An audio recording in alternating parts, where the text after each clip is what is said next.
Welcome back. Joining us now is Democratic candidate for the 16th Congressional District. It is Joyce Briscoe. Nice to have you with us, Ms. Briscoe. Nice to be here. Talk to me a little. We were just talking before you came on the air.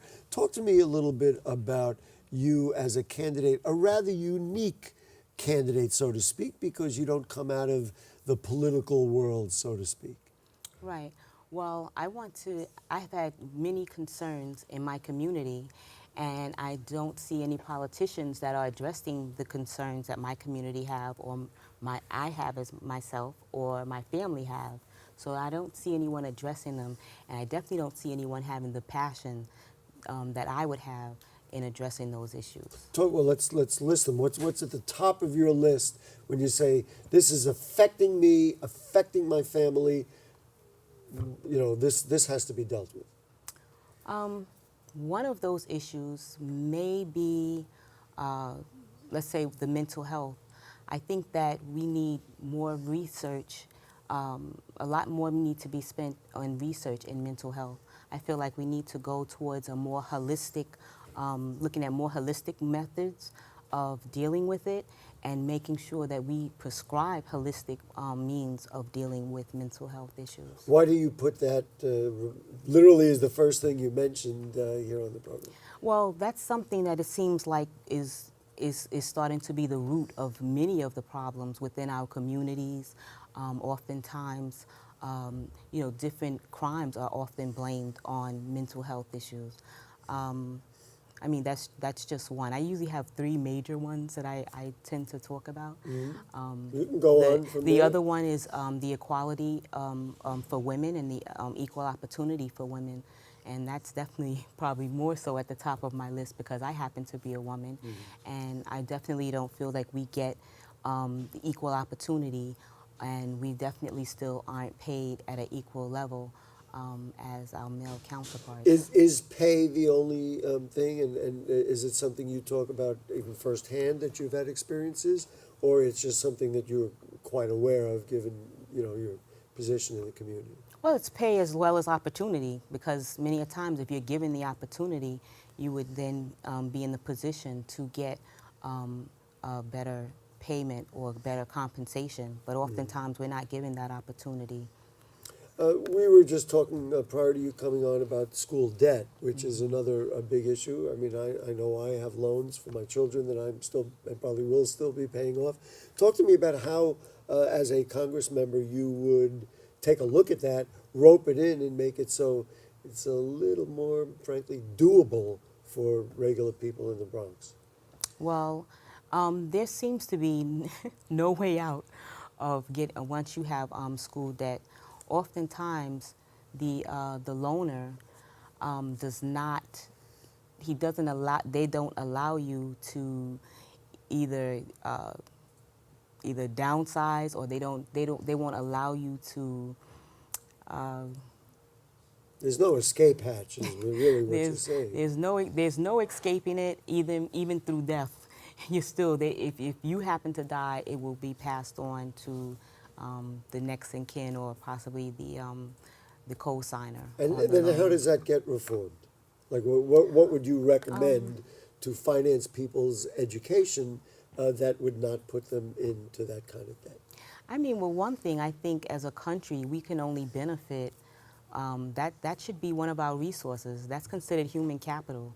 And if we are interested in having a country that is educated, then we can find a way of funding it another way within the country if that's one of our interests. Oftentimes we say that we're interested in people being educated, and that there's benefits to having a more educated population, but it doesn't seem to ring true when it's time to educate the population. I really love what we have now, where we have the CUNY system is now free for a certain There are opportunities. It's not for everybody, but there are Right. opportunities for low cost or free Right. education. We're moving towards that. At one time, that wasn't the case at all. I mean, a while back, it was free for everyone. Then it became costly, and then, now we are where we are. You had something interesting on your website. I thought it was fascinating, and I wanted to ask you more about it. And that is in a section about criminal justice. You talked about maybe every police officer should not be carrying a gun. Many people believe that if anybody needs to have a gun, it's a police officer to protect themselves and, of course, to protect the general public. Talk to me why you believe that.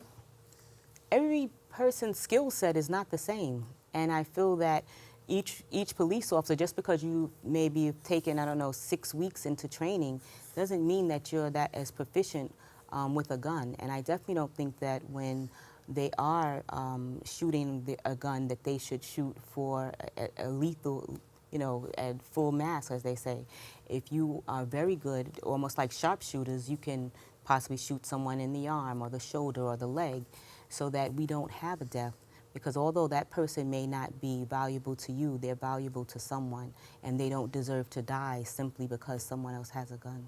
Let's talk about the nature of that district, which is, now you are a Bronxite and you live in the district in the Northeast Bronx, but only 40% of the district is in the Bronx, and then 60% is in Westchester. Talk to me about how you view that and what you bring to the table that would appeal, of course, to the people of the Bronx, but really in a general way to be an effective Congress member. I think with the entire district needs to understand that we all need each other, and there's a symbiotic relationship, and I don't think they understand that, and we need to, each person or the whole district need to be informed and understand how we need to help each other so that everybody's quality of life is improved. Congressman Engel has been around for a very long time. I believe it's his 30th year. He's, I believe, one of the 17 most senior members of Congress. It affords him some perks, not necessarily personal ones, but committees and chairs of committees and seniority. So he has more authority to, whether it comes to budget and also certainly political power. Is that an important factor in this? And you, of course, coming in with essentially no political experience in that way, how would voters say, well, you know what, I'd rather Joyce Briscoe instead of somebody who is clearly more experienced? You know what?